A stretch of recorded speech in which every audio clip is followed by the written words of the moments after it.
Hello friend, मेरा नाम है सहबाज। आप देख रहे हैं स्मार्ट एयर कूल सिस्टम। तो फ्रेंड, आज के वीडियो में हम लोग ये जो फ्रिज का कंप्रेसर है, जिसे हम लोग इसे बोलते हैं रेसिप्रोसिटी, मतलब हर्मेटिक कंप्रेसर। हर्मेटिक कंप्रेसर में पिस्टन होता है, जैसे कि आपको पता है। ये हर्मेटिक कंप्रेसर है। ये कंप्रेसर रनिंग कंडीशन में है, लेकिन इसमें प्रेशर नहीं आ रहा, मतलब पंपिंग लेस है, ये पुअर पंपिंग पीपी है।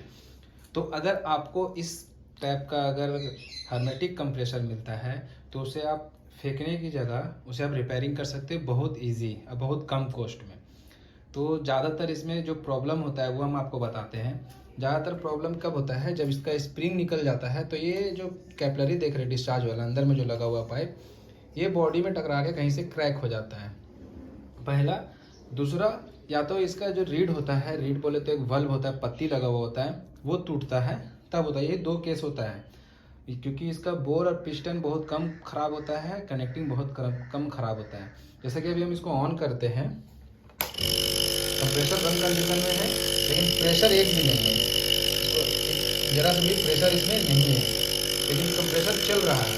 तो इसे हम लोग फेंकने की जगह इसको रिपेयरिंग कर सकते हैं। तो अभी हम आपको दिखाते हैं कि इसको रिपेयरिंग कैसे करना है। सबसे पहले अगर आपको पंपिंग लेस वाला कंप्रेसर मिलता है, जिसमें पंपिंग लेस है, जिसका एक भी प्रेशर नहीं है, तो उस कंडीशन में आपको क्या करना है, उस कंडीशन में आपको करना क्या है कि कंप्रेसर को इस तरह से, जैसे हम कटिंग किए हैं, इस तरह से कटिंग करना है। मात्र आपका जो है 20 रुपये में ये ब्लेड आता है। ये ब्लेड 20 रुपये में आता है। ग्राइंडर से काटना है, 20 रुपया कॉस्ट लगेगा इसको कटिंग करने में, अगर ग्राइंडर आपके पास है तो। कटिंग कर लेने के बाद इसको अभी हम बाहर निकालेंगे। बाहर निकालने के बाद अभी इसका जो पार्ट हम खोलेंगे, वो आपको हम दिखाते हैं कि कौन कौन पार्ट कैसे खोलना है। तो चलिए अभी हम इसको खोल के दिखाते हैं आपको। तो सबसे पहले हम लोगों को ये इसका टर्मिनल खोलना होगा। जो यहाँ टर्मिनल है, ये टर्मिनल खोलना होगा। ये टर्मिनल खुल गया। अब हम लोग इसको बाहर निकालेंगे बड़ी आसानी से। अभी हम लोग इसको बाहर निकालते हैं।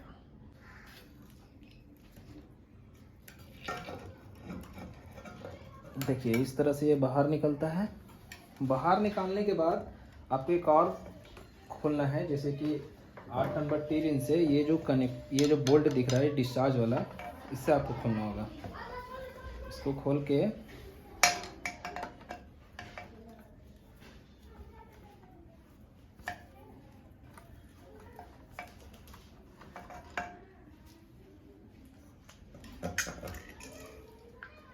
जैसा कि आपका कंप्रेसर बाहर आ गया है, तो अभी हम इसके बारे में जानेंगे, इसे कैसे खोलना है।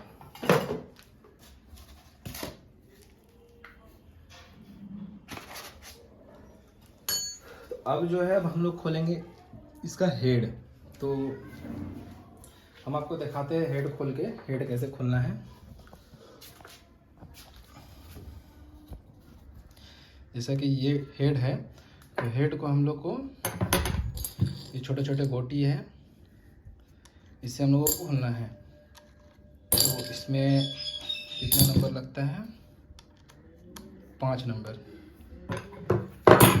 5 नंबर गोटी हैंडल की मदद से हम लोग इसे खोलेंगे। बहुत आसानी से ये खुल जाता है।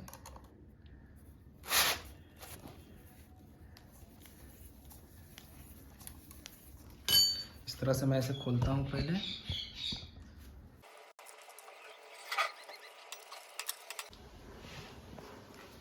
जैसा कि चारों बोल्ट खुल गया है, तो अभी हम इसे निकाल देते हैं। ये जो है, ये इसका सक्शन लाइन का है।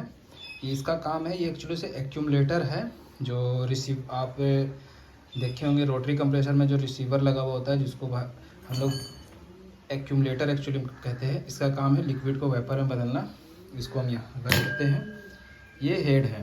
जैसे कि हम हेड उठाते हैं, देखिए इसमें क्या क्या है सो समझना होगा। पहला ये हेड है। हेड के साथ एक और इसमें एक पत्ती लगा हुआ है।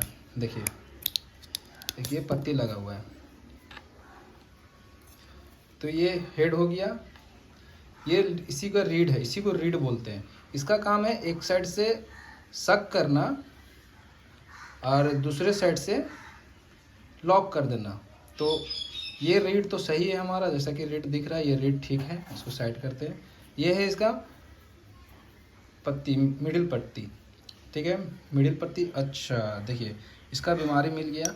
इसका जो ये रीड है, जैसा कि ये वाला रीड आप देख रहे हैं, ये टूटा हुआ है, ये रीड टूट गया है, क्योंकि ये रीड यहाँ पे ऐसे लगता है, देखिए ये रीड यहाँ पे ऐसे लगता है और यहाँ पे ये लॉक करता है इसको, जिसके कारण ये टूट गया है पूरा, ये टूट के ख़त्म हो गया है। और पिस्टन में भी थोड़ा सा स्क्रैच हुआ है, मतलब ये पत्ती ख़राब है। तो अगर हम इसका ये पत्ती चेंज कर देते हैं तो इसको हम लोग रीड बोलते हैं। अगर ये रीड अगर हम लोग चेंज करते हैं तो हमारा कंप्रेसर चालू हो जाएगा। तो मेरे पास एक इसी टाइप से मिलता जुलता एक पुराना रीड है, हम पहले जो कंप्रेसर खोले थे उसका रीड है, जिसका वेंडिंग जला हुआ था उसका रीड ये रखा हुआ है। तो ये रीड इससे मिलता जुलता है, तो ये रीड को हम लोग इसमें यूज कर सकते हैं, क्योंकि पूरा सेम है, थोड़ा सा डिफरेंस है बट टोटल सेम है। तो अभी ये रीड को हम लोग इस पर लगाते हैं और चालू करके देखते हैं कि ये सक्सेस करता है कि नहीं, क्योंकि इसको चेंज करने से 100% है काम करेगा। थोड़ा सा हम आपको और इसके डिटेल्स में बता देते हैं। बाकी ये हेड और रीड तो आप समझ गए। अब उसके बाद आते हैं कंप्रेसर में कुछ और मुख्य जो पार्ट है जिसके बारे में जानना बहुत ज़रूरी है। देखिए इसे जो बोलते हैं, ये जो है, ये जो गोल ऐसा यहाँ जो दिख रहा है, इसे सिलेंडर बोलते हैं। ये सिलेंडर है इसका, ठीक है, इसका नाम जानना जरूरी है। ये सिलेंडर है।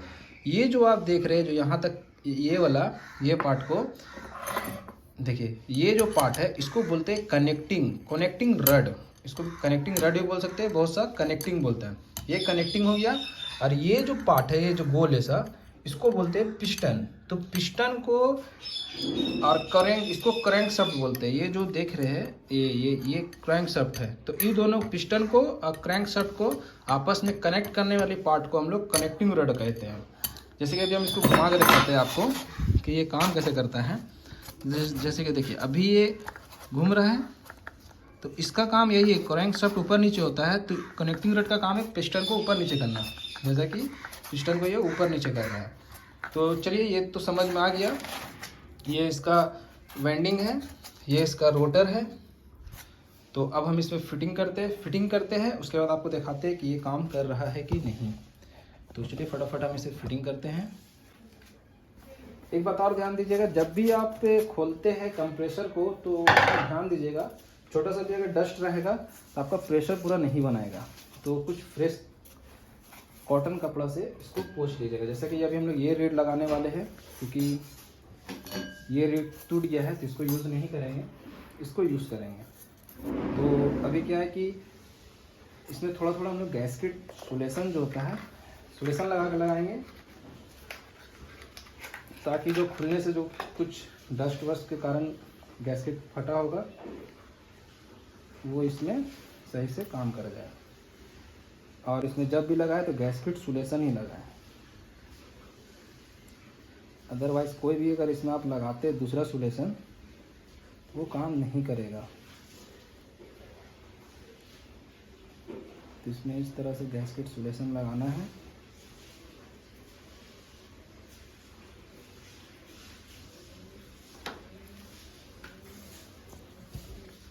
देखिए इस तरह से गैस्केट सोल्यूशन इसमें लगा देना है पूरा। गैस्केट सोल्यूशन लगाने के बाद जो रीड है, देखिए ये रीड है, ये रीड को हम लोग इस पर लगाना है। तो ये रीड को हम लोग इस पर लगा सकते हैं। ये रीड को जो हम लोग इस पर लगा सकते हैं इससे। तो चलिए बाकी का हम फिटिंग करते हैं।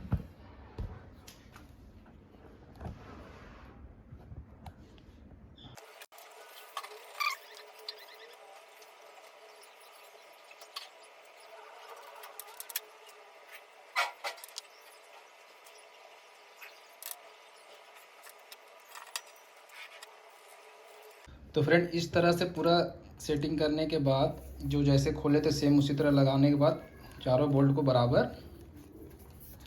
टाइट करना है। टाइट करने के बाद डिस्चार्ज वाली को भी कनेक्शन करेंगे, तो आपको दिखाते हैं। पहले ये चारों बोल्ट को हम टाइट कर लेते हैं।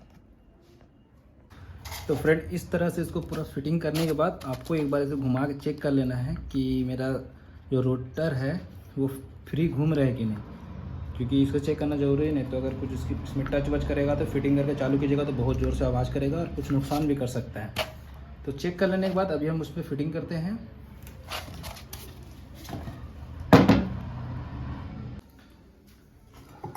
तो अब फ्रेंड हम लोग इसको इसके होजिंग में फिट करेंगे।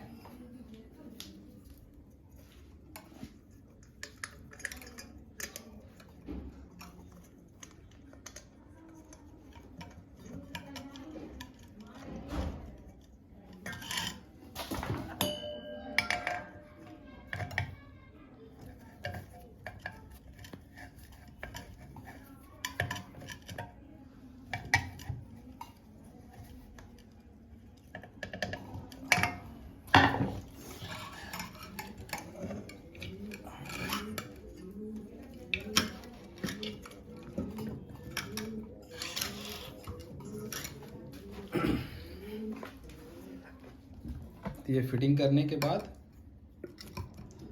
अभी इसको इसमें कनेक्ट करेंगे, उसके बाद अभी हम दिखाते हैं। तो फ्रेंड जैसा कि इसको पूरा तरह से हम लोग फिटिंग कर लिए हैं। इसका जो रीड टूटा हुआ था वो रीड को हम लोग चेंज कर दिए। आप वीडियो में देखें कि वो रीड को कैसे चेंज करना है। और अगर रीड सही है, पिस्टन ख़राब है तो फिर वो रिपेयरिंग नहीं हो पाएगा। अगर पिस्टन ढक है तो नहीं हो पाएगा। बाकी ज़्यादातर प्रॉब्लम रीड का आता है, रीड टूटता है या दूसरा केस में ये पाइप वाइब्रेशन से टूटता है। ये दो के अलावा कोई केस नहीं आएगा पंपिंग लेस में। तो अभी हम इसमें फिटिंग कर दिए, इसका रीड वूड लगा दिए, हेड वेड टाइट कर दिए है। अगर कभी भी हेड खोले तो आप याद रखिएगा कि गैस्केट सोल्यूशन का यूज़ कीजिए, उससे क्या है कि लीकेज होने का कम चांस रहता है। तो अभी प्रॉपर फिटिंग करने के बाद अब हम इसका प्रेशर नापेंगे। प्रेशर नापने से ही पता चलेगा कि ये काम कर रहा है कि नहीं, क्योंकि हम लोगों को फ्रिज में कम से कम 300, 350, 400 इतने के बीच में प्रेशर है तो मशीन अच्छा काम करता है। तो चलिए अब इसका प्रेशर नापते हैं। जैसे कि हम लोग इसमें हाई प्रेशर गेज लगा चुके हैं, ये हाई प्रेशर वाला आपका मीटर है। तो अब इसको हम ऑन करते हैं। ऑन कर दिए, कंप्रेसर ऑन हो गया है, अभी ये 0 में है। अब हम इस चाबी को लॉक करते हैं, उसके बाद देखते हैं कि इसका प्रेशर कितना जाता है। ये काम कर रहा है कि नहीं वो देखना जरूरी है।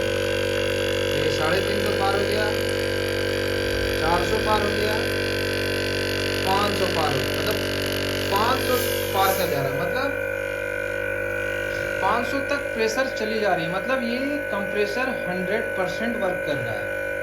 तो अब क्या है कि इसे हम इसका कैप, इसका हेड जो ऊपर वाला जो बॉक्स कैप है वो लगा के इसको वेल्डिंग करा देंगे। तो ये वेल्डिंग करने का 100 रुपये लेगा हमसे। 100 रुपये वेल्डिंग करने का लिया, थोड़ा सा मेहनत किए।